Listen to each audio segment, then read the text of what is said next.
The news day continues here on One News Now. I'm Riza Diaz. The husband of an NDFP peace consultant was killed by police in an alleged shootout yesterday evening. According to authorities, Reynaldo Bocala, husband of NDFP consultant Concha Araneta, and his companion Welly Arguelles Epago were shot dead in a shootout with members of the CIDG in Pavia, Iloilo. Police added that they were just going to serve 4 arrest warrants against Bocala, but he and his companions supposedly opened fire at them. Police also tagged Bocala as a quote high-ranking official of the CPP-NPA and also listed him as one of their most wanted persons with a 4.8 million peso reward for his capture. The Anti-Terrorism Council has recently tagged NDFP as a terrorist group. Duly accredited staycation establishments can now operate at full capacity. The IATF has allowed Tourism Department accredited hotels to operate at 100% capacity without the need for guests to present swab test results. But only those aged 18 to 65 years old may be allowed to check in. Meanwhile, other accommodation establishments in the area under GCQ may receive guests for leisure purposes only up to 30% of the venue capacity. But according to Roque, only those from the same household will be accommodated. Per IATF regulations, the LGU with jurisdiction over these accommodation establishments must strictly monitor their compliance with minimum public health standards. The Health Department said it is not yet considering easing protocols on wearing face masks in the country.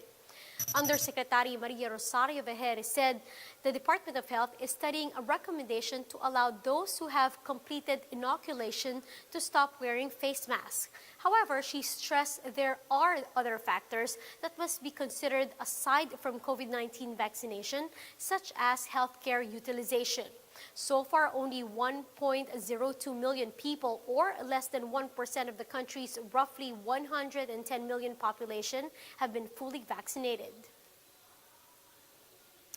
The World Health Organization has called on world leaders to support a massive push to vaccinate at least 10% of every country's total population by September. This comes as poor nations continue to receive small amounts of the much-needed jabs. WHO Director Tedros Ghebreyesus tells us more in this video.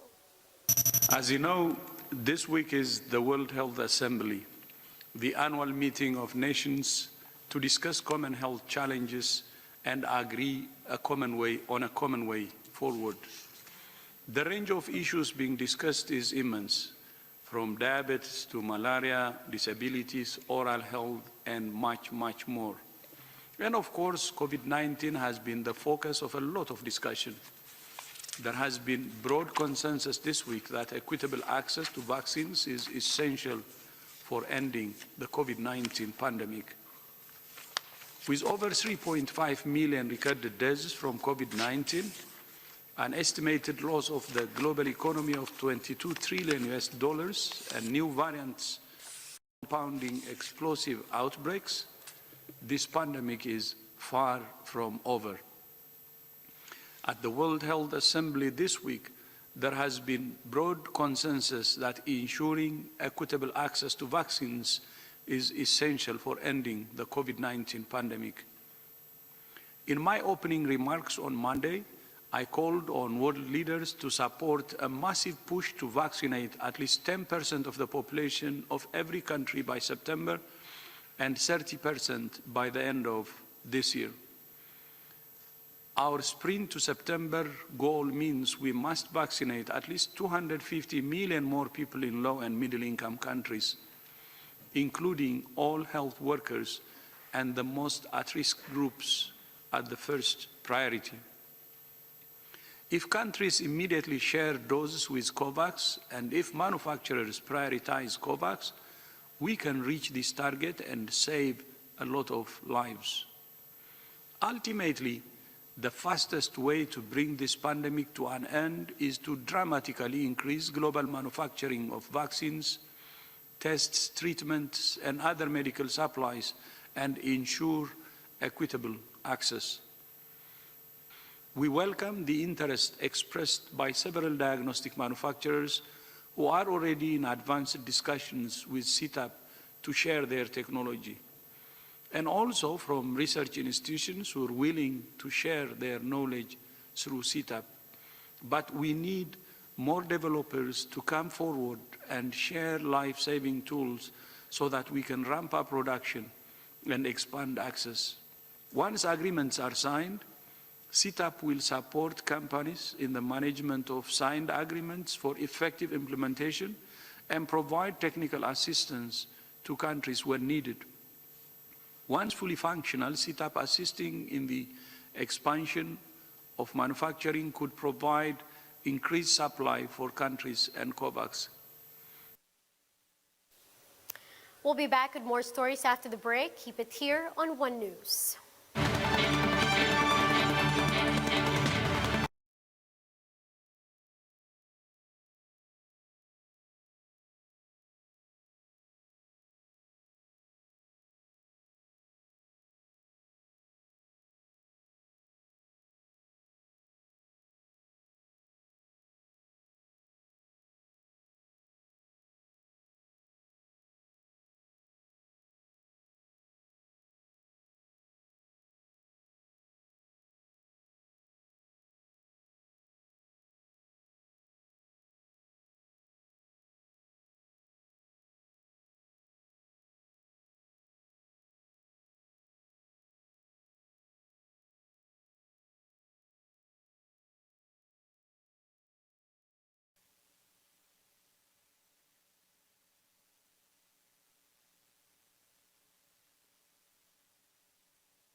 You're still watching One News Now. I'm Riza Diaz.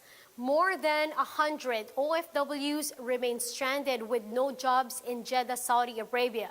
Now they're seeking the government's help in returning to the Philippines. Mobile journalist Julie Baiza gives us a front seat to the story.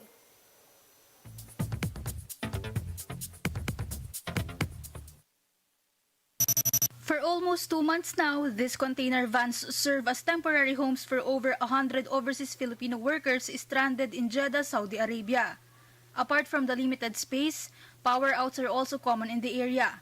For the OFWs, they are left without a choice after losing their jobs. Most of them now rely on relief assistance from other Filipinos in Jeddah. Siguro kung may mawala sa amin, matutulungan kami ng gobyerno na mapauwi. Ganun po ba? Ganun po ma'am kasi ang tagal na po namin nanghihingi ng tulong. Another group of OFWs are also appealing to the Philippine government to be repatriated. They said they were terminated from work and have been staying at a housing facility for about 6 months now. The group says they tried seeking help from various sources but to no avail. Same problem, it's per di kama, walang sahod, wall out, walang trabaho. Pinagkakasya po namin. Kung mga dilato po, siyempre tinititip namin, noodles, gulay, para lang po makaraos. The Overseas Workers Welfare Administration or OWA has yet to issue a comment on the status of OFWs in Jeddah. This comes amid the proposal to create a Department of Overseas Filipinos to tackle and promote workers' rights and welfare abroad. The proposal seeks to turn the Philippine Overseas Employment Administration into a department with OWA as an attached agency. Julie Baiza, We Are One News. Meanwhile, about 500 OFWs were stranded at the NAIA yesterday after the Labor Department suddenly ordered a deployment ban to the Saudi Arabia. According to Labor Secretary Silvestre Bello, the deployment ban was issued following reports that migrant workers are made to pay for their own quarantine upon arrival in Saudi. The affected OFWs complained that they were not informed of the ban beforehand and only learned of it as they were denied their boarding passes. To further discuss the deployment ban on the situation of our OFWs in Jeddah, Saudi Arabia, Overseas Workers Welfare Administration Administrator Hans Kakdak is joining us via Zoom. Good afternoon, Mr. Kakdak. Good afternoon, Riza, and to your televiewers. Good afternoon. Sir, how does the deployment ban affect the country as well as the contracts of those OFWs who were already set to work in Saudi Arabia? Well, first of all, there is no deployment ban. What we have is a temporary suspension of deployment in light of the recent Saudi policy imposing upon our Saudi OFWs, number one, the requirement of what they call institutional quarantine upon arrival in Saudi Arabia, which is fine, that's within their sovereignty and jurisdiction. However, there is the imposition that our OFW should shoulder the quarantine costs. They will be taken to quarantine facilities, most likely hotel quarantine facilities, and our OFWs will be made to shoulder the costs. This is where it hurts us the most. This is a situation whereby our OFWs, already bruised and battered literally and figuratively from this pandemic, will now be made to suffer even more. They are leaving our shores to have a better life, and we do not want them to be further immersed in debt and in poverty. So this is really a measure that will resolve the standing, the stature of our OFWs in the medium to the long term. So this is how important this particular temporary suspension is, to get the Saudi authorities to validate and verify as to whether indeed it will be the foreign placement agency, the Saudi placement agencies, or Saudi employers who will incur the costs of quarantine in Saudi Arabia. Sir Hans, what's the latest number of OFWs stranded because of this temporary suspension? Well, what we have done at the OWA, we are a welfare agency, as you know. So we have provided food, transport, and accommodation assistance to all OFWs affected, not necessarily stranded, but affected by this temporary suspension. So right now, many are in hotel facilities. We've booked them in hotel facilities, put them into accommodation shelters or facilities, if you wish, and provided food and transport assistance. So in fact, right after this interview, I am proceeding to the airport to check up on their situation. Sir Kakdak, when do we think, or when do we expect rather, that this suspension be lifted? Well, we're expecting, Secretary Bello, I was with him last night in Davao City. I just had to fly home. But Secretary Bello had already given instructions to continue to provide food, transport, accommodation as written confirmation from the Saudi side. The Saudi ambassador, Saudi government, had reportedly already confirmed that indeed the employers will shoulder quarantine costs in Saudi. So what is needed right now is written validation of this commitment. So that is what is being coordinated and discussed with the Saudi embassy here in Manila at the moment. So, sir, other than that, what is the government's plan on addressing, again, reports that the OFWs are being made to pay for their own quarantine and other health needs in Saudi Arabia?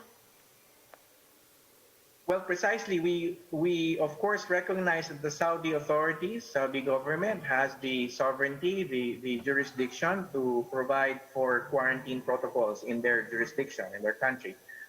However, this should not be at the sacrifice or hardship or burden of OFWs who have been serving the Saudi economy.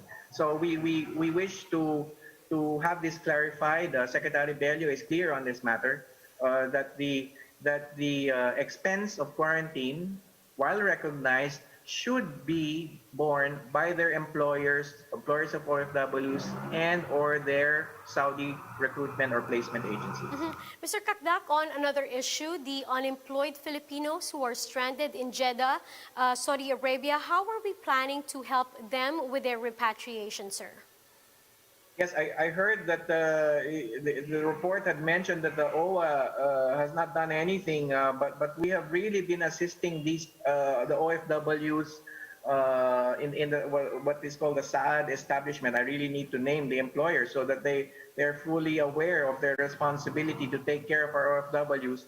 We have been informed also by their Philippine recruitment agency that their exit visas have been secured and that they are ready to be repatriated in June. Okay, so this is a commitment that we have right now, and we hope that the Philippine Recruitment Agency and the Saudi employer will live up to this commitment, and we're watching them very closely. We're providing food and welfare assistance to the OFWs as we speak. Finally, sir, can you enlighten us on the current policy on the repatriation of OFWs? Will the government help anyone who wants to come home in the light of the ongoing pandemic? Of course, this has been going on for over a year. The directive of the president is clear that we should all in government do everything within our power and authority, mobilize resources for the better protection and welfare of OFWs, especially returning OFWs affected by the pandemic. So the count right now is 560,000 sent home to their respective home regions or provinces based on the presidential directive in coordination with other government agencies, DFA, DOT, RD, NDDOH, AFP, and PNP. So we are taking a whole of government approach. And as I said, 560,000 at the beginning of today. Well, Sir Hans, maraming salamat po. We'd like to thank you for the time that you spent with us. That was OWA Administrator, Mr. Hans Kakdak. And those are the top stories of the hour. Join us later at 1 in the afternoon as we continue to monitor the day's biggest stories. You can also catch One News on Signal Play. Register for a free account now, www.signalplay.com, and stream One News live anytime, anywhere. I'm Riza Diaz. Mask on, wash hands, and stay safe, Philippines. We are One News.